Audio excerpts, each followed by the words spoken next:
महाराष्ट्राच्या विधिमंडळाचं पावसाळी अधिवेशन आता सुरू होतं आणि जवळपास पहिल्यांदाच महाराष्ट्रामध्ये अशी घटना घडते आहे की सत्तेमध्ये कोण आहे आणि विरोधकांमध्ये कोण आहे हे कळायलाच मार्ग नाही.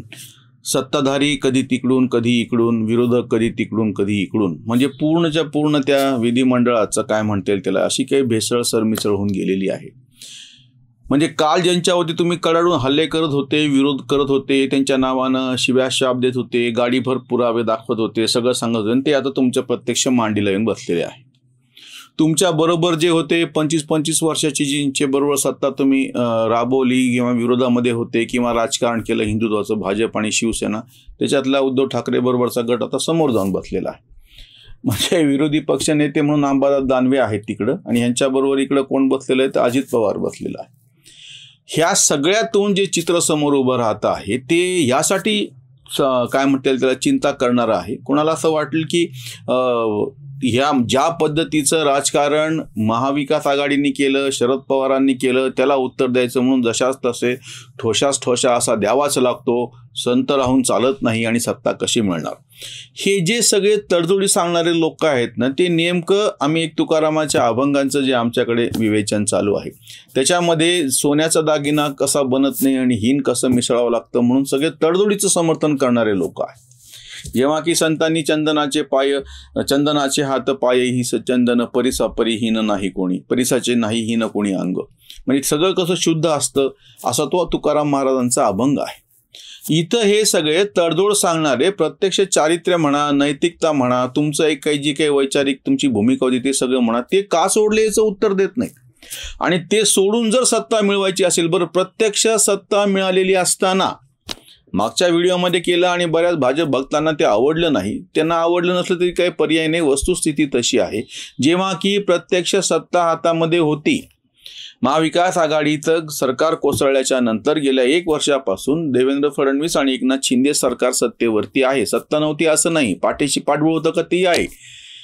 वर करणी काहीहीच कारण नसताना अजित पवारांसारख्यांना बरोबर घ्यायचं आणि त्यांना महत्वाची खाती द्यायची, याचं कसलंच कुठलंच समर्थन करता येत नाही. आता प्रत्यक्ष विधिमंडळाचं जेव्हा अधिवेशन सुरू होतंय त्या तोंडावरती तुम्ही मंत्र्यांची काय म्हणून ओळख करून देणार. पद्धत अशी असते की मुख्यमंत्री नेहमी आपल्या याच्यामध्ये जे नवीन मंत्री त्यांची ओळख करून देतो.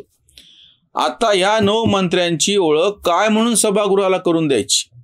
विरोधी पक्ष नेते बाकावर बसलेला माणूस उचलायचा आणि आपल्याकडे घ्यायचा. कालपर्यंत तो विरोधी पक्ष नेता होता आणि आता तुमच्या बाजूला बसणार, त्याची तुम्ही ओळख काय म्हणून करून देणार आहात. ज्या पद्धतीनं विरोधी पक्ष नेतेपदी बसल्या त्याला बसवल्याच्या नंतर त्याची ओळख करून द्यायची पद्धत असते. म्हणजे ह्याच अजित पवारांची ओळख तुम्ही काल विरोधी पक्ष नेता म्हणून करून दिली होती, आता तेव्हा तुमचे सहकारी म्हणून आणि उपमुख्यमंत्री म्हणून तुम्ही करून देणार. हा जो निर्लज्जपणा आहे राजकारणातला. आता आमचा जो दुसरा मुद्दा आहे की ह्या सगळ्यातून सर्वसामान्यांचे म्हणून जे प्रश्न आहेत ते अडकून पडतात, ही त्याच्यातली सगळ्यात मोठी शोकांतिका आहे. 2 मुद्दे आवर्जून परत लक्षात घ्या. आता विधिमंडळाचं अधिवेशन चालू आहे, म्हणजे सुरू झालेलं आहे. तीच एक विशिष्ट पद्धत असते. घोषणा केल्या, प्रत्यक्षामध्ये ती मदत कशी मिळाली नाही, पेरण्या कमी झालेल्या आहेत, शेतकरी कसा संकटात आहे, बेरोजगारांचे कसे प्रश्न, ते सगळे प्रश्नाच्या बाबतीमध्ये काहीच भाषा बदललेली नसते. फक्त बोलतोय कोण इतकाच मुद्दा असतो. आता तर शोकांतिका अशी होऊन बसलेली, म्हणून आम्ही हा व्हिडिओ करतो की बोलणार कोण समोर बसून. सगळेच्या सगळेच म्हणजे गेल्या 10 वर्षातल्या महाराष्ट्राच्या राजकारणात तर काय म्हणता येईल त्याला त्याचं रेकॉर्ड असं आहे की सगळ्यांना सत्ता लाभलेली आहे. सगळेच पक्ष सत्तेच्या मांडवाखालून गेलेले आहेत. विरोधामध्ये आहे कोण असं म्हणायची पाळी आलेली. विरोधकांनी कडून अपेक्षा ही असते की त्यांनी जनतेच्या प्रश्नावरती सरकारला धारेवरती धरावं आणि सरकारने त्या दबावापोटी जनतेचे सगळे प्रश्न मार्गी लावावेत, अशी ती साधारणतः आपल्याकडची लोकशाहीची पद्धत आहे. विरोधकांचा आवाज म्हणजे विरोधकांची संख्या कमी जास्त हा मुद्दा नसतो, कारण की एकदा तुम्ही बहुमताचा आकडा पार केल्यानंतर ज्याच्या पाठीशी 145 आमदार आहेत, मग ते बाकीचे उरलेले 143 आमदार असोत किंवा 3च आमदार असोत किंवा 4च आमदार असोत, त्यांना काही फरक पडत नाही. त्यांनी हे प्रश्न मार्गी लावावेत आणि त्याच्यासाठी विधिमंडळाचं अधिवेशन आहे. आता ह्या अधिवेशनामध्ये हे जे सगळेच त्या रहाट गाडग्यासारखं कोणी वर कोणी खाली ते फिरत राहत, तसं सत्ता आहे, सत्ता गेली, परत सत्ता आली, त्या खुर्च्यावर तुम्ही बसत आहात, फिरत आहात. हे जास्त त्याच्यातलं चिंताग्रस्त म्हणजे त्याच्यातलं चिंता करणारी गोष्ट आहे. आणि एवढं सगळं जर जनतेचे प्रश्न मार्गी लागले असते तरी ह्या सगळ्या काय म्हणता येईल त्याला ह्या उलथापालथीमध्ये कोणी फारसं पडलं नसतं. दिल्लीच्या विधानसभेमध्ये मोठ्या प्रमाणात 70मध्ये जवळपास 67-68 आमदार एक काळी त्या आम आदमी पक्षाचे निवडून गेले होते. आता थोडेसे कमी झालेत, 62-63 काय ते. त्यांना फरक पडत नाही. पण जेव्हा दिल्ली पाण्यानं भरते आणि तुम्ही लोकांच्या मदतीसाठी काहीच करत नाही किंवा तुमच्या बेपर्वाईमुळे सर्वसामान्यांना हाल भोगावे लागतात, त्यावेळी अडचण तयार होते. प्रत्यक्ष संख्या किती आहे आणि काय आहे हा मुद्दाच नाही. महाराष्ट्रातले कितीतरी प्रकल्प रखडलेले आहेत. महाराष्ट्रातले कितीतरी प्रश्न अडचणीचे आलेले आहेत. महाराष्ट्रामध्ये शेतीच्या बाबतीमध्ये तर कायम बोंब राहिलेली आहे. अशा परिस्थितीमध्ये जेव्हा अशा पद्धतीनं सत्ताधारी आणि विरोधक एकमेकांशी खुर्ची खेळण्यामध्ये दंग असतील, संगीत खुर्चीच्या मध्ये बरं निवडणुका न होताच चालू आहे सगळं हे. निवडणुका झाल्याच्या नंतर मग सत्ता बदल होणे किंवा एखादा नेता एका पक्षातून दुसऱ्या पक्षामध्ये जातो, आपण तेही व्यक्ती स्वातंत्र्याच्यासाठी मान्य करूत किंवा मतस्वातंत्र्यासाठी मान्य करूत, पण त्यानं प्रत्यक्ष लोकांच्या समोर जाऊन कौल तर घ्यायला पाहिजे. एक मुद्दा आम्ही स्पष्टपणे मांडला होता की महाविकास आघाडी अनैतिक का आहे, तर ज्या तुम्ही उद्धव ठाकरेंच्या शिवसेनेला बरोबर घेतलेले त्यांच्याबरोबर तुम्ही निवडणूक पूर्व युती केलेली नव्हती. जनतेने तुम्हाला विरोधात बसण्याचा कौल दिलेला असताना तुम्ही धोका दिला जनतेला आणि त्यांना बरोबर घेऊन सत्ता स्थापन केली.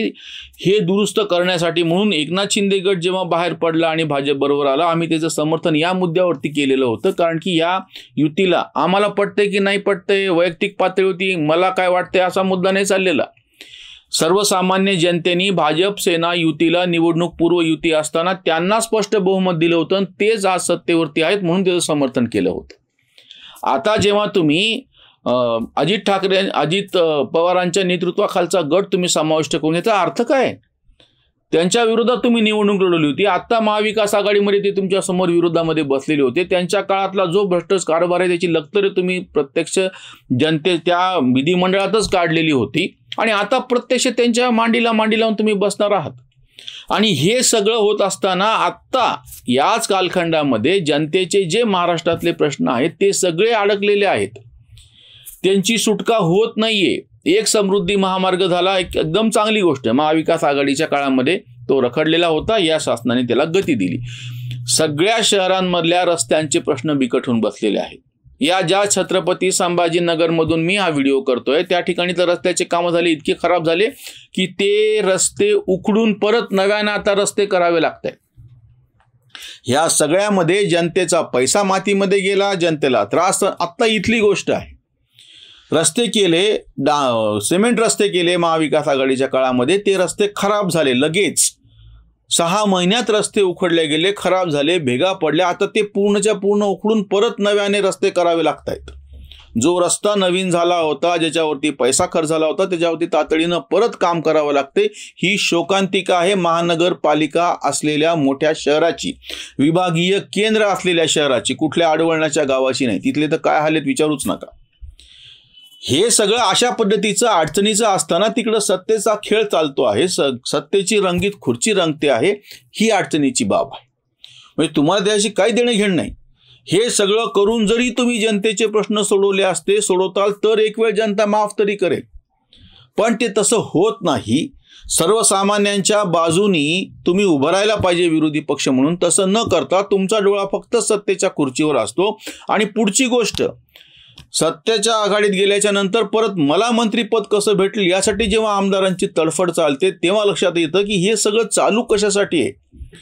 त्याचं सर्वसामान्य जनतेशी काहीच देणं घेणं नाही. म्हणजे आता तर महाराष्ट्रामध्ये किमान 25-50 असे आमदार निघतील की त्यांचा एक पक्ष म्हणून उरलेलाच नाहीये. ते काँग्रेसमध्ये होते, ते शिवसेनामध्ये होते, मग ते उद्धव ठाकरे सोडून यांच्याबरोबर आले, तर एवढं करूनही मंत्री आहेत. आपल्याकडे ते एक आमदार असे आहेत की ज्यांनी 5 वर्ष म्हणजे सलग 5 निवडणुका 5 वेगवेगळ्या चिन्हावरती लढवल्या आणि ते निवडून आले. म्हणजे आता तर मला कधी कधी असं वाटतं की या आमदारांना, बाकी खासदारांना, लोकप्रतिनिधीला काही म्हणण्याच्या पेक्षा लोकांनाच दोष दिला पाहिजे की तुम्हाला कसं हे कळत नाही. त्याच्यावरची ही उसंतवाणी.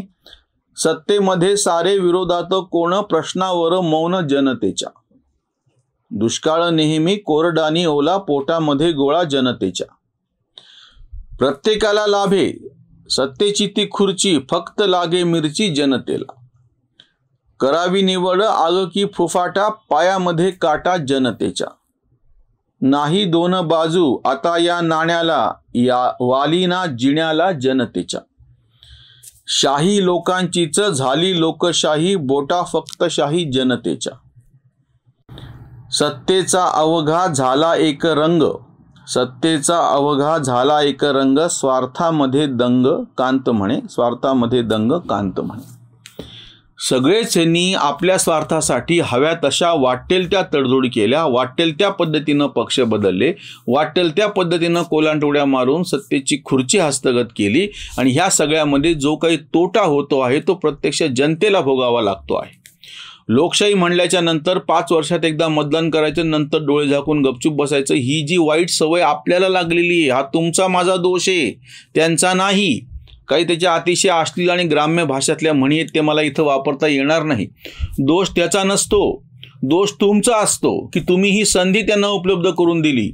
तुमच्यावरती अधिराज्य गाजवायची, तुमची मुस्कटदाबी करायची, तुमच्यावरती अन्याय करायची संधीच तुम्ही त्यांना उपलब्ध करून देता, हा तुमचा माझा दोष आहे. या नेत्यांचा दोष नंतर आहे. त्याच्यामुळे जागरूक रहा. ज्या ज्या लोकांनी अनैतिक पद्धतीने सत्ता भ्रष्ट केलेली आहे, तशा पद्धतीचं वर्तन केलेलं आहे, त्यांना निवडणुकीमध्ये जागा दाखवावी हे लक्षात ठेवा. इथेच थांबूयात. धन्यवाद.